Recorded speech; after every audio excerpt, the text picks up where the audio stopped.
The next fairy tale we're going to read is The Emperor's New Clothes. This story was originally written down by a Danish man named Hans Christian Andersen, who lived in Denmark.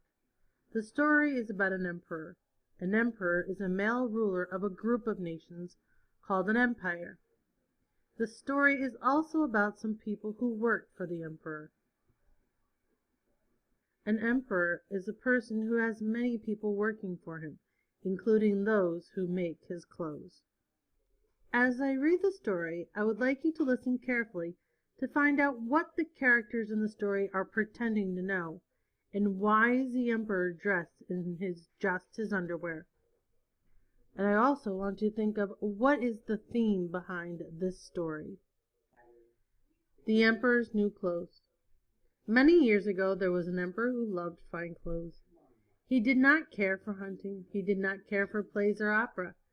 He was no lover of gourmet food or wine. His only ambition was to be well dressed. He had a different coat for every hour of the day. He loved to walk about and show off his fancy outfits. One day 2 strangers arrived in town. They were swindlers, but they said they were master weavers from a faraway land.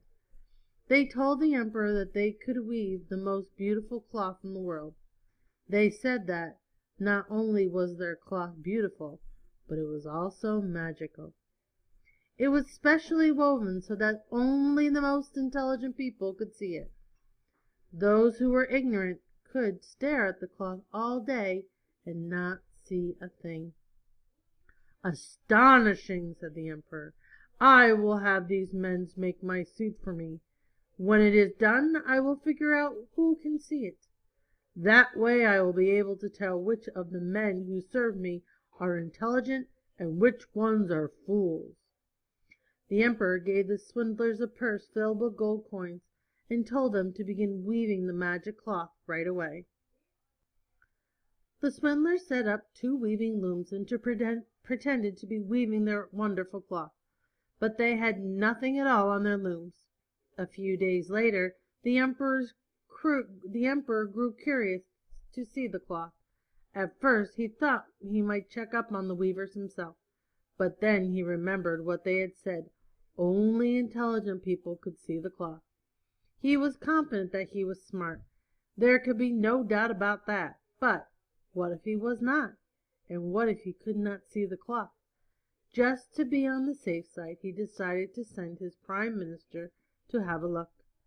"He's very intelligent," said the king. "If he can't see the cloth, I dare not say nobody can." The emperor called the prime minister and sent him to check upon the weavers. The prime minister went into the room and peeked in. The 2 swindlers were working away at their loom. "Prime Minister," said one of the swindlers, "you are welcome here. Come in, come in. Come and see the cloth we have produced." The man waved his hands at an empty loom and said, "Isn't it beautiful?" The prime minister squinted and rubbed his head. He did not see a cloth at all, but he did not dare to admit it. That would mean he was a fool.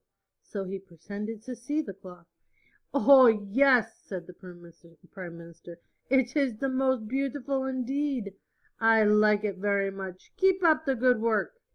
The prime minister turned to leave, but the second swindler called out to him, "Wait, wait, don't go. You must not leave without touching the cloth. I think you'll be impressed. We were just saying that this is the softest cloth we've ever created."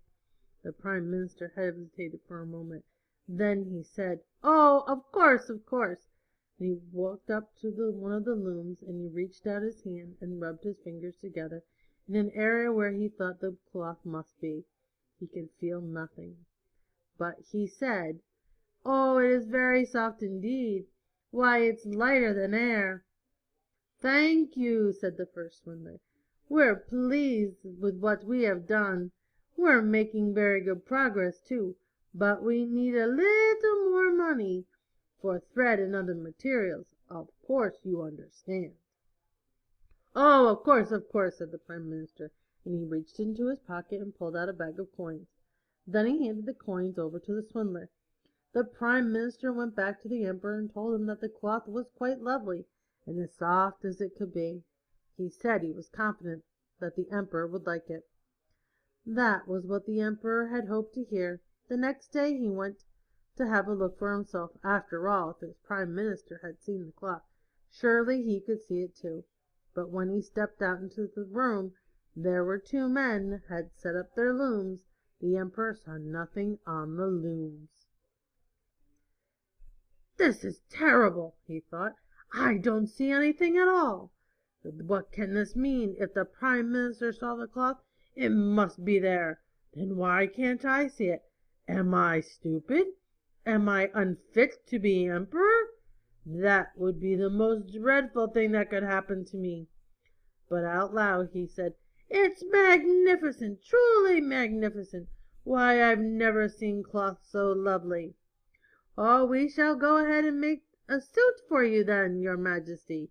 "Yes, yes, by all means," said the Emperor. "You can get my measurements from the royal tailor." The two swindlers sat up late into the night, pretending to work on the suit. They wove more invisible cloth. They cut the air with scissors and stitched the wind with threadless needles. Other noblemen came to inspect the cloth, and all of them pretended to be able to see it, for they did not wish to appear to be stupid. Soon the whole town was talking about the wonderful cloth and the Emperor's new suit. At last the day came when the Emperor was to wear his new clothes in public. The two swindlers presented themselves in the Emperor's dressing room at daybreak. "Here is your jacket," said the first swindler, holding up an empty hanger. "And here are your pants," said the other, holding out one hand in the air. "What do you think of them?" All the Emperor's men agreed that the new clothes were splendid. The Emperor took off his clothes, and the two swindlers pretended to help him to put on the make-believe garments. Slip your leg right here, your Majesty. That's it. Now your left leg. Good. Now I must tell you, these pants are not regular pants. The fabric is so light and airy that it feels like you are wearing nothing at all. But that is the beauty of them." The men helped the Emperor into the imaginary clothes. Then they led him to the looking-glass. "Oh, how handsome you look, your Majesty," said one of the swindlers. All of the courtiers nodded their heads in agreement. The Emperor marched out of the dressing-room and made his way out of the palace, followed by many advisers and servants. He marched down the main street of town, with soldiers and bodyguards surrounding him on all sides.